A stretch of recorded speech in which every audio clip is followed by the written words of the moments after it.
Hi, folks. This is Mike from Ham Radio Science. Today we're going to look at the Boxchip S700A, which is a combination network radio and a DMR radio.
First of all, I've changed my box chip a little bit by adding a different launcher than the stock launcher. This is just a personal choice that you can do with any Android device, is change up the way that the device looks. Now, this doesn't change the way that the device operates, it just changes the way that it looks. You can customize these launchers to do, kind of what you want it to do. The Boxchip S700A can be purchased in two variants. One is a UHF version of the DMR radio, and one is a VHF version of the DMR radio. Now, these radios are both analog and digital capable. There's another version of the S700 series from Boxchip called the S700B. Now, the S700B is basically the same device, except that it does not have the DMR radio built in. The Boxchip S700A was probably introduced a little over a year ago, and we're going to take a look at the radio as it exists today. And also, Boxchip does listen to their users, and they do make improvements to the radio and the software. The build quality of the S700A is actually very good. It's very sturdy, has a nice weight to it. Unlike some of the cheaper network radios that kind of feel like they don't really have much inside, and that if you dropped it, it would probably shatter into 1,000 pieces. The Boxchip S700A is also IP65 water resistant, so this would give you a little protection maybe out in the rain or maybe a puddle drop or something like that. The buttons on the Boxchip are rubberized, and also there's a rubber plug that covers the USB connector. The battery compartment also fits tightly, which is nice, and also if you open the battery compartment up, you'll see that there is an internal rubber seal around the contacts to keep water out of that area of the radio. When comparing the Boxchip against two premium amateur radio handy-talkies, the Kenwood TH-D74 and the Yaesu FT2D, the build quality is about the same, if not a little bit better, on the Boxchip. I would give Boxchip a big thumbs up for the build quality on the S700A. Now, one of the major features that just sort of jumps out and grabs you on the Boxchip is this big 4-inch screen, which is a good bit bigger than you're going to find in the average network radio or the average handy-talkie. Of course, this is not a super high resolution screen, but it is a very bright, very clear, very sharp screen, and the color reproduction is good. The screen is also adequately visible in bright sunlight. It may wash out a little bit, but it's really pretty good. However, the major advantage of this 4-inch screen is it allows you to work with apps so much easier than the network radios that come with the 2-inch screen. Those can be very frustrating trying to enter data or start apps or what have you. Plus, this screen is a very sensitive capacitive touch screen, whereas some of the other models, this is just not happening. For example, my mobile network radio has a 2-inch screen and is just not very responsive when it comes to trying to load an app. Also, when you're trying to enter information into an app, the screen is just too small to make data entry easy. And this especially is where the Boxchip larger screen comes in handy. When you have apps and you have to enter data into the apps, then you do have enough room to work with the apps, so you can get along and do things a little quicker and easier with the Boxchip radio. Now, the Boxchip is like a lot of network radios. They can be used as a cell phone. The Boxchip is capable of doing 4G GSM for voice and data. Now, a lot of these I don't think I would normally carry as a phone, but the Boxchip I would. It actually is pretty nice to use as a phone, so if you're going to be out in the field or something, this might be something that you want to consider doing. The Boxchip S700A is running Android 6.0, which is a very mature version of Android. Android 6.0 on this radio is a good match for the hardware, the screen, and the processor, because most apps load very quickly and it's very fast to get around on. There's really not much lag when using this Android device. Now, unlike my previous experience with some other network radio handy-talkies, the camera on the back of the Boxchip does a pretty nice job. One thing you need to be aware of is that the Boxchip devices, sometimes when they ship, they'll have a little plastic, thin piece of plastic, it's hard to see, covering or protecting the lens of the camera. And if you don't remove this, then your pictures are going to look blurry.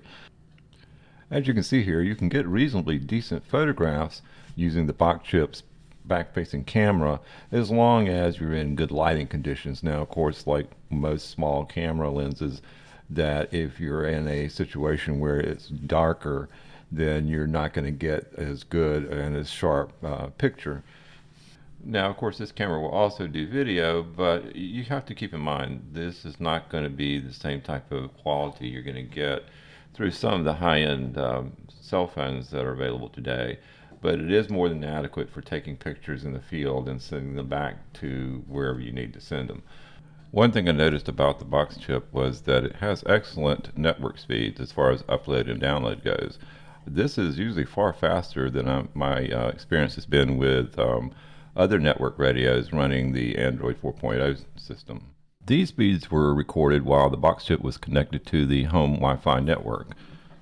Data speeds over 4G LTE were also very good. And here are the speeds we got with our mobile network radio. You can see they're quite a bit slower, and I know it really doesn't matter too much if you're just using Zello, but this could be a real problem if you were out in the field and needed to upload a lot of pictures or download documents or what have you.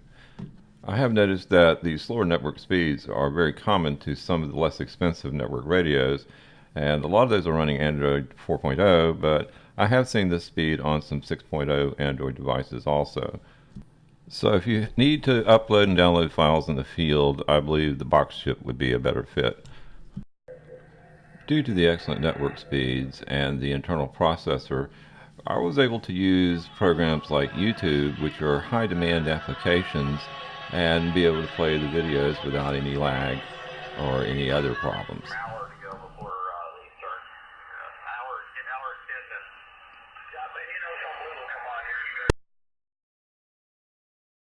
As far as audio quality goes, the Boxchip produces very clean and very loud audio with no distortion through its front-firing speakers.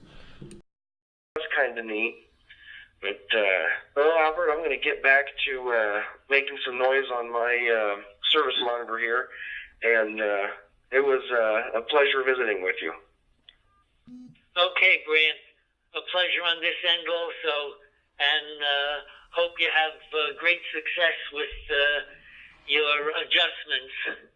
We'll chat with you later. AF4FA. Take care.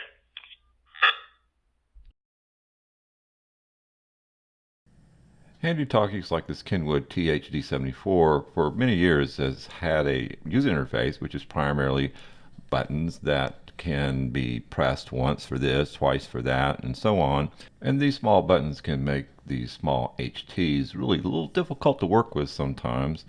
You get used to it, but there could be a better way. When Yaesu a few years back introduced the FT2D, they took a big step forward in providing a touchscreen interface for the radio. This helped eliminate some of the clutter of the small buttons that you have to fool with to get things done, and working through the touchscreen is a little bit faster.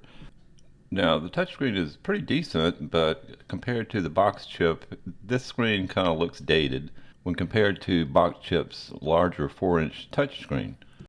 The S700A user interface is just so much better than what we have seen on conventional handy-talkies in the past. There's a good chance we're looking at the future of ham radio HTs in a device like the S700A, and there's been some rumors floating around that some of the major amateur radio manufacturers might take this path at some point in the future. The battery life of the 4500 milliamp battery that's included with the Boxchip is actually very, very good. It's very possible you can get a couple days of usage depending on what you're doing out of the battery, unlike some handy-talkies where you may just get a few hours. The Boxchip S700A does a very nice job running the core amateur radio applications that you would probably want to use on a network radio like this. Applications such as Zello is a lot easier to use with the larger screen size. For applications that require access to drop-down menus, the larger screen is a pretty big help. And also when you're viewing maps and things with a lot of fine detail, that also helps out. Other amateur radio applications like Echolink and IRN run very smoothly on the Boxchip S700A. Before you use the built-in DMR radio on the box chip, you want to first be sure that you've pressed the smart button on the side and that the LED is flashing blue. This will enable the PTT to work with the DMR application. You'll then need to start the Boxchip PTT application provided with the radio. Now, Boxchip has updated their radio application several times since I've been using the radio, and we're looking at the latest version. So if you have not upgraded your Boxchip, or if you get a Boxchip, you may see a different interface until you upgrade the application. On the screen, you'll see your contacts listed that are programmed into the radio. When pressing the channel button, you'll see a list of your available channels on the screen. Now, I just use a hotspot, so I only have one channel. Clicking on the Recent button shows you the recent activity on your talk groups or channels. By clicking on one of the recent selections, you'll get a list of recordings that occurred in this particular talk group so that you can go back and review things that you may have missed. On the front panel of the application, you'll see several indicators that show you the status of the radio. Tapping on the channel icon, you can bring up the transmit screen. Here you can choose to transmit by using the microphone icon, or you can still use the PTT button. On the transmit screen, you'll find some additional icons that will do things like, for example, send your location out to another user, or allow you to check messages or recordings that have been active since you've been using the radio.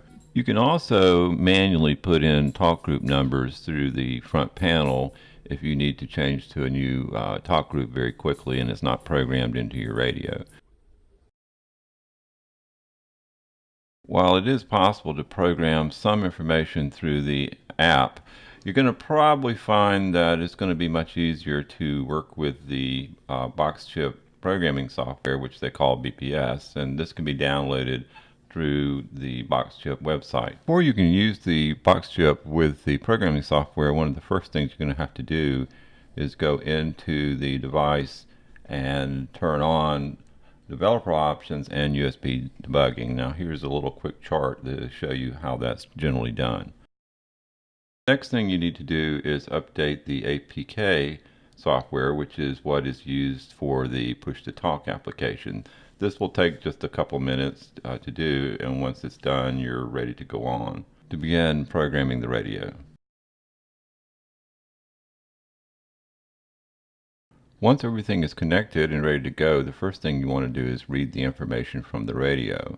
Now, once that's done, you should see some information about your radio. Now, my radio, I'm using the RFinder beta, and so it's got a little different information in there. Once you get everything ready to go, one of the first things you want to do is to come up where it says alias and put in your call sign. And then you're going to need your DMR ID in the next box. Everything else is not so critical here, but you could possibly might want to make a few changes in some of these other boxes here, like the power setting and the squelch level that are the defaults in the radio. Since I primarily use my radio with a hotspot, I'm just going to show you a few quick ways to get going. Now, everybody programs their DMR settings a little bit different, but this is kind of what I did.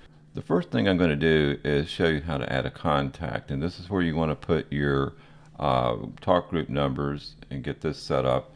So you can add a group, and then once you've done that, if you right click, you can come in and rename this group to something that makes sense to you. And once you have that in there, then the other step is to go up to where it says call ID and enter the number for the talk group. Now you can continue adding new talk groups until you have all the ones that you think you want to use, and once you've done that, you're pretty much ready to go. But now we want to go down to the RX group and be sure that any of those new talk groups have been added to the RX list. Now, since I'm only using one channel, I've created a zone that I just call DMR, and I added a digital channel. Now you can also add analog channels in here, which we'll mention in just a second. And since I'm using a hotspot, I only need one digital channel, so I've already added one here called hotspot. Now, once you've got that channel added, you want to go back and look at some of the entries for this particular panel. Of course, some of the most important ones are going to be setting up your RX frequency and your transmit frequency. Now, you also want to check your time slot setting. I have mine set to auto, and that seems to work pretty well, and then the color code that you're using. Also set a default talk group for the channel, but be sure to check your RX list and make sure it's correct. If not, it's not going to work. If you're using a hotspot, then you're pretty much done, but let's take a look at adding an analog channel in case you want to use some of the local repeaters. You can add an analog channel just like you did with the digital channel by right-clicking on the channels icon. Once you've created the channel, then you can come in and add your receive frequency and your transmit frequency. And be aware there's no automatic offset here, so you will have to provide these. You also have the ability to change the squelch type to a tone type squelch. For example, if you're going to use CTCSS, you can put that in and then you can find the tone that you need to use. Once you've finished with all the programming, you can now just write that to the radio. Settings will be stored in the radio, and the radio is now ready for use. Before you exit the BPS software, you might want to take an extra minute just to save your work, just in case you need to come back later and maybe add more talk groups or whatever changes you might need to make to it.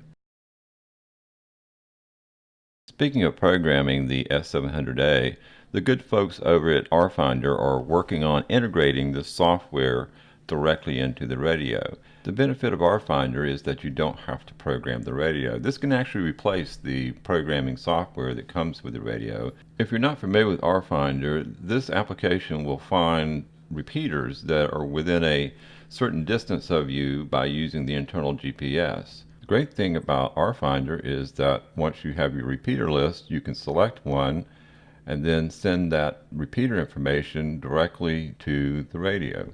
This allows you to use the repeater right away, since you don't have to worry about putting in CTCSS tones or repeater offsets. RFinder is really great when it comes to working with DMR repeaters, because you can select the DMR repeater and just send the information to the radio, and it will program it automatically for you, so there's no need for you to worry about code plugs. Another great feature of RFinder is that it has a built-in list of talk groups that are available on Brandmeister, and you can simply go through the list and find the talk group that you want to use, and you can send that to the radio, which automatically sets that up to be used on the selected talk group. At the time of this video, the RFinder integration with the Boxchip S700A is currently in beta, and hopefully will be available soon, so just keep checking the RFinder website.